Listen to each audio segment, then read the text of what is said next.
Okay, unit 3માં transmission મીડિયામાં આપણે guided media અને અનગાઇડેડ મીડિયાના ટાઈપ્સ જોયા. એમાં ગાઇડેડ મીડિયામાં twisted pair cable, coaxial cable, fibre cable એ આપણે સ્ટડી કર્યું. ઓકે, હવે અનગાઇડેડ મીડિયા જોઈએ. તો અનગાઇડેડ મીડિયામાં રેડિયો વેવ, માઇક્રોવેવ અને ઇન્ફ્રારેડ વેવ આપણે સ્ટડી કરશું આજે. ઓકે, અનગાઇડેડ મીડિયા એટલે વાયરલેસ મીડિયા, એટલે કે કોઈ વાયરનું કનેક્શન ના હોય. બરાબર, વાયરલેસ મીડિયમ હોય. બરાબર, તો ભૌતિક વાહકોનો ઉપયોગ કર્યા વિના ઇલેક્ટ્રોમેગ્નેટિક તરંગોને અનગાઇડેડ મીડિયા પરિવહન કરે છે. બરાબર, આ પ્રકારના સંચારને વાયરલેસ સંચાર તરીકે પણ ઓળખવામાં આવે છે. ઓકે, અનબાઉન્ડેડ મીડિયા જેમાં અને અનબાઉન્ડેડ મીડિયા પણ કહેવાય. ઓકે, જેમ ગાઇડેડ મીડિયા હતું તો બાઉન્ડેડ મીડિયા તરીકે પણ આપણે એને ઓળખતા, તો અનગાઇડેડ મીડિયાને અનબાઉન્ડેડ મીડિયા પણ કહેવાય. ઓકે, તો અનબાઉન્ડેડ મીડિયા જેમાં કોઈ ફિઝિકલ માધ્યમ હોતું નથી, એટલે કે કોઈ વાયરનું કનેક્શન હોતું નથી, પરંતુ ફ્રી એર સ્પેસનો ઉપયોગ કરવામાં આવે છે. બરાબર, પછી અનગાઇડેડ મીડિયામાં સિગ્નલને સોર્સથી ડેસ્ટિનેશન સુધી 3 પ્રકારથી ઓળખવામાં આવે છે. ઓકે, તો એ ground wave propagation, radio wave propagation, ground wave propagation, sky wave propagation અને line of sight propagation. Okay, ત્રણેય આપણે સ્ટડી કરીશું. પછી આપણે જે અનગાઇડેડ મીડિયાના જે ટાઈપ્સ જોવાના છે એ આપણે જોશું. બરાબર, તો ગ્રાઉન્ડ વેવ પ્રોપોગેશન. એક્ઝામમાં તમને ક્વેશ્ચન પૂછાય કે અનગાઇડેડ મીડિયામાં સિગ્નલ સોર્સ જે છે, બરાબર, પ્રોપોગેશન મોડ એ પૂછાય તો તમારે 3 ટાઈપ લખવાના. ઓકે, એમાં પછી એના ટાઈપ્સ લખીને નહીં આવવાનું, આ 3 પ્રોપોગેશન મોડ લખવાના છે. Ground wave propagation, sky wave propagation છે, લાઇન ઓફ સાઇટ પ્રોપોગેશન છે. બરાબર, ગ્રાઉન્ડ વેવ પ્રોપોગેશન છે એની ફ્રીક્વન્સી રેન્જ શું હોય તો કે 530 kilo hertz to 1710 kilohertz. બરાબર, આ ગ્રાઉન્ડ વેવ પ્રોપોગેશન એટલે કે આ અર્થ છે. બરાબર, આ અર્થ છે. ઓકે, આ મારું એન્ટેના એટલે કે ટાવર છે. ઓકે, અને આ એ છે એ સરફેસ છે. બરાબર, આ સરફેસ છે. તો સરફેસમાં વેવ ટ્રાવેલ કરે છે તો એને હું સરફેસ વેવ પ્રોપોગેશન પણ કહી શકું. ઓકે, તો આનું બીજું નામ શું છે? Surface wave propagation. Okay, ground wave propagation ને સરફેસ વેવ પ્રોપોગેશન પણ કહેવાય. બરાબર, પછી રેડિયો વેવ લો ફ્રીક્વન્સીએ ટ્રાવેલ કરે છે, કેમ કે એ અર્થથી નજીક છે એટલે કે લો ફ્રીક્વન્સીએ ટ્રાવેલ કરે છે. અર્થ કર્વેચર પ્રમાણે લો ફ્રીક્વન્સી સિગ્નલ બધી દિશામાં ટ્રાવેલ કરે છે. આ એન્ટેના છે બધી દિશામાં ટ્રાવેલ કરે છે. ઓકે, પછી it can not be used for long distance. બરાબર, આ હું લોંગ ડિસ્ટન્સ માટે આનો યુઝ કરી શકું નહીં. બરાબર, બીજું જોઈએ સ્કાય વેવ પ્રોપોગેશન. તો એની ફ્રીક્વન્સી રેન્જ જે છે એ 2 મેગાહર્ટ્ઝ ટુ 30 મેગાહર્ટ્ઝ. ઓકે, આને હું હાઈ ફ્રીક્વન્સી સિગ્નલ માટે યુઝ કરી શકીશ. ઓકે, આ અર્થ છે, આની કંઈક ફિગર તમને દેખાય છે. ઓકે, આ છે આઇનોસ્ફિયર, જે અહીંથી ટ્રાન્સમિટ જે વેવ થાય છે એ અહીંથી ભટકાઈને પાછા આવે છે અને અહીંથી પાછા અર્થમાં ભટકાઈને પાછા જાય છે. બરાબર, આમાં ખાલી મેં તમને ટ્રાન્સમીટર ને રિસીવર જ બતાવ્યું છે. ઓકે, તો એ જે પૃથ્વીથી રિફ્લેક્ટ થાય છે પાછા આઇનોસ્ફિયરમાંથી રિફ્લેક્ટ થઈને પાછા આવે છે. ઓકે, શેમાં? સ્કાય વેવ પ્રોપોગેશનમાં. આ જે સિગ્નલ છે એ લોંગ ડિસ્ટન્સ કોમ્યુનિકેશન માટે યુઝ થાય છે. બરાબર, sky wave પ્રોપોગેશનમાં.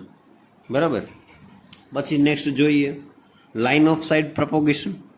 Line of sight propagation તો તમને ફિગરમાં જોવા મળે છે, જે આ અર્થ છે મારું, આ ટ્રાન્સમીટર એન્ટેના છે, આ રિસીવર એન્ટેના, આ ટ્રાન્સમીટર એન્ટેના છે, આ રિસીવર એન્ટેના છે. બરાબર, પછી આઇનોસ્ફિયરમાં જે સિગ્નલ ટ્રાન્સમિટ થાય છે એવી રીતે પાછા રિફ્લેક્ટ થઈને પાછા આવે છે. બરાબર, પાવરના અમાઉન્ટ પર ડિપેન્ડ કરે છે. વેરી હાઈ ફ્રીક્વન્સી સિગ્નલ એન્ટેનાથી એન્ટેના ટ્રાન્સમિટ થાય છે. બરાબર, એવી રીતે એન્ટેના ગોઠવવામાં આવે છે કે બંને એન્ટેનાની ઊંચાઈ ઉપર એન્ટેના હોય. બરાબર, અને એન્ટેનાથી એન્ટેના જે સિગ્નલ છે એ ટ્રાન્સમિટ થાય છે. એન્ટેના એકબીજાને દેખાય એમ હોવા જોઈએ અને ઊંચા હોવા જોઈએ. Okay, it is also called as ionospheric propagation. Okay, કેમ કે જે વેવ જે ટ્રાન્સમિટ થાય છે, ઓકે, એ આઇનોસ્ફિયરમાંથી ટ્રાન્સમિટ થઈ અને રિફ્લેક્ટ થઈને પાછા આવે છે, એટલા માટે એને આઇનોસ્ફેરિક પ્રોપોગેશન પણ કહેવામાં આવે છે. હવે આ જે છે એ શોર્ટ વેવ બ્રોડકાસ્ટ સર્વિસમાં આનો યુઝ થાય છે, લાઇન ઓફ સાઇટ પ્રોપોગેશનનો. ઓકે, પછી radio wave of frequency from 1710 kilo hertz to 40 mega hertz.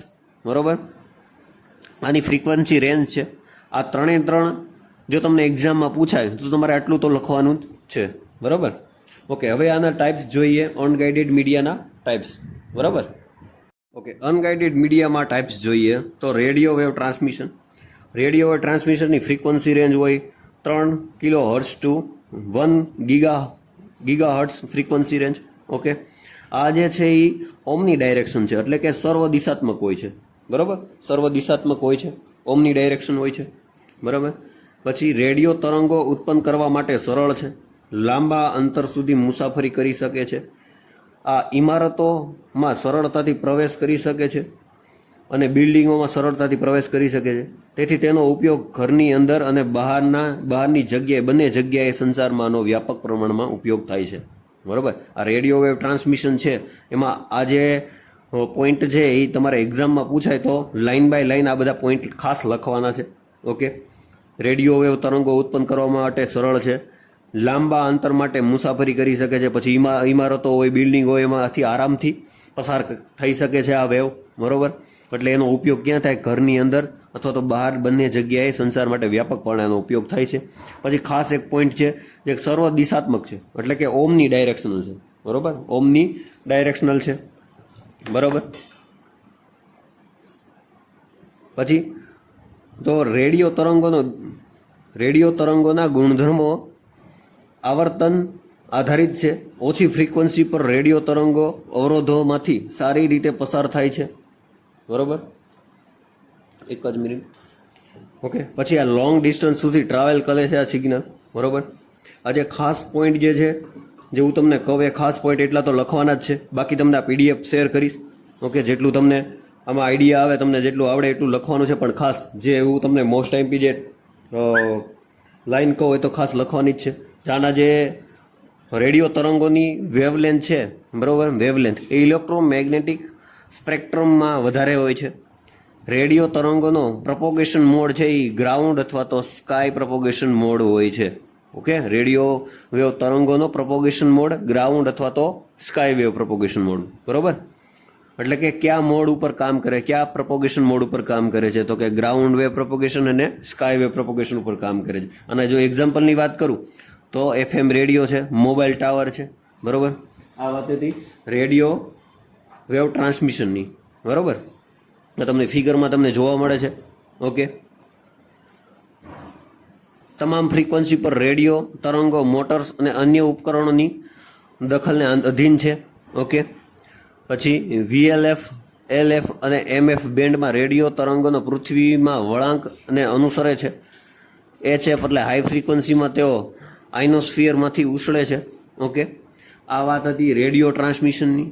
પછી છે માઇક્રોવેવ ટ્રાન્સમિશન. તો એની જે ફ્રીક્વન્સી રેન્જ છે એ 1 giga hertz to 300 giga hertz frequency range ઉપર કામ કરે છે. પછી માઇક્રોવેવ સીધી રેખામાં મુસાફરી કરતા હોવાથી જો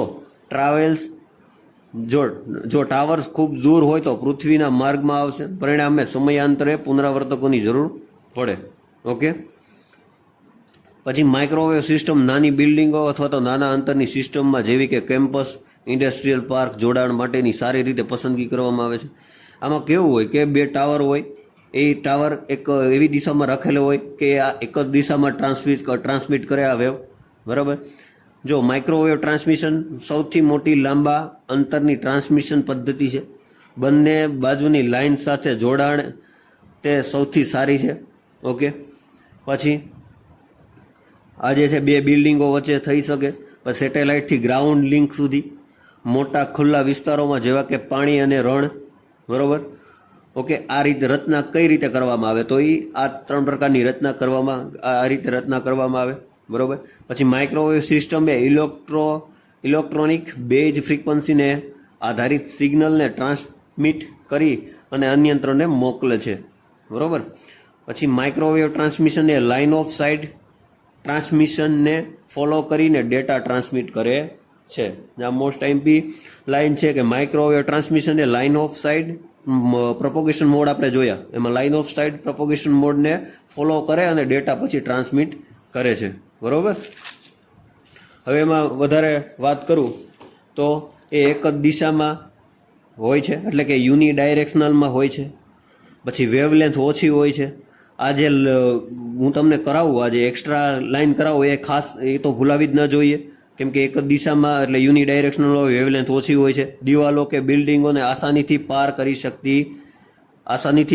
શકતા નથી. ઓકે, જે ઓલું ગ્રાઉન્ડ વેવ પ્રોપોગેશન હતું એ આસાનીથી પાર કરી શકતા હતા, આ જે છે એ આસાનીથી પાર કરી શકતા નથી, બરોબર. પછી એમાં જો વિસ્તૃત વાત કરું તો કે આ માટે આવી કોઈ પણ ડિજિટલ સિગ્નલ કે ડેટા સિગ્નલને ટ્રાન્સમિટ કરવા માટે માઇક્રોવેવ સ્ટેશનમાં ઊંચું ટાવર લગાવવામાં આવે છે, જેને એન્ટેના તરીકે ઓળખવામાં આવે છે. ઊંચું ટાવર એટલે કે એન્ટેના તરીકે ઓળખવામાં આવે છે, બરોબર. આ એન્ટેનાની મદદથી સિગ્નલને મોકલવામાં આવે છે. 2 એન્ટેના સામે સામે રાખ્યા હોય, બરોબર, અને એન્ટેનાની મદદથી આપણે સિગ્નલને મોકલવામાં આવે છે. પરંતુ આ સિગ્નલ લાંબા અંતે નબળી બનતી જાય છે. એવું બને કે બંને ટાવર છે, બંને એન્ટેના છે, તો થોડાક દૂર વધારે અંતર હોય, લોંગ ડિસ્ટન્સ હોય, તો જેનું સિગ્નલ હોય એ વીક પડતું જાય, નબળું પડતું જાય. તેના માટે મજબૂત બનાવવા માટે માઇક્રોવેવ સ્ટેશનથી દૂરના અંતરો પર માઇક્રોવેવ રિપીટર મૂકવામાં આવે છે. ઓકે, રિપીટરનું કામ શું કે સિગ્નલ પાછું સ્ટ્રોંગ બનાવીને પાછું મોકલે. એટલે એ રિપીટરનો ઉપયોગ શું થયો એમાં કે સિગ્નલ જે નબળું પડી ગયું હતું એને મજબૂત બનાવીને પાછું મોકલે છે. આ માઇક્રોવેવ રિપીટરનું કાર્ય નબળી સિગ્નલને એમ્પ્લીફાય કરી અને મોકલવાનું છે. જે સિગ્નલ છે એ વીક થઈ ગયા હોય ને એમ્પ્લીફાય કરીને પાછા મોકલે છે. ઓકે, આમાં એ જ બધી વાત કરી છે. અહીં રિપીટરમાં એન્ટેના હોય છે જે નબળી સિગ્નલ મેળવે છે અને મજબૂત બનાવવા માટે એમ્પ્લીફાય કરી ફરીથી ટ્રાન્સમિટ કરે છે. અને આ સિગ્નલ મેળવનાર માઇક્રોવેવ સ્ટેશન ફ્રીક્વન્સીને આધારિત જુદા જુદા કાર્યો જેવા કે ડેટા ટેલિફોન, પેજર, વાયરલેસની માહિતીને મલ્ટીપ્લેક્સરની મદદથી વહેંચણી કરે છે, બરાબર.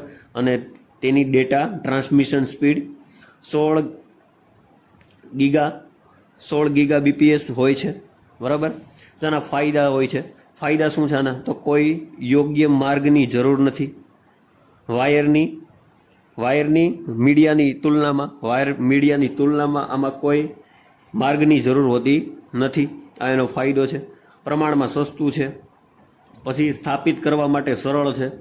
ઓકે, પછી ગેરફાયદા જોઈએ તો ઇમારતોમાંથી સારી રીતે પસાર થઈ શકતા નથી આ વેવ્સ, બરાબર. પછી મલ્ટીપાથી વિલીન થવાથી સમસ્યા, 8 ગીગાહર્ટ્ઝ ઉપર વરસાદ દ્વારા શોષણ, સ્પેક્ટ્રમની તીવ્ર અછત, બરાબર. આ વાત હતી માઇક્રોવેવ ટ્રાન્સમિશનની, બરાબર. આટલું બધું લગભગ એક્ઝામમાં તમારે લખવાનું નહીં, જેટલું આમાં તમને મોસ્ટ આઈએમપી લાગે એવા ટોપિક લાગે એ જ તમને લખવાના, બરાબર.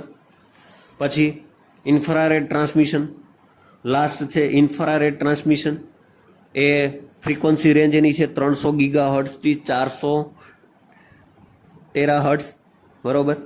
આનો ઉપયોગ ક્યાં થાય તો કે શોર્ટ ડિસ્ટન્સમાં ઉપયોગ થાય. ફોર એક્ઝામ્પલ મારું પીસી છે, પ્રિન્ટર છે, બરાબર.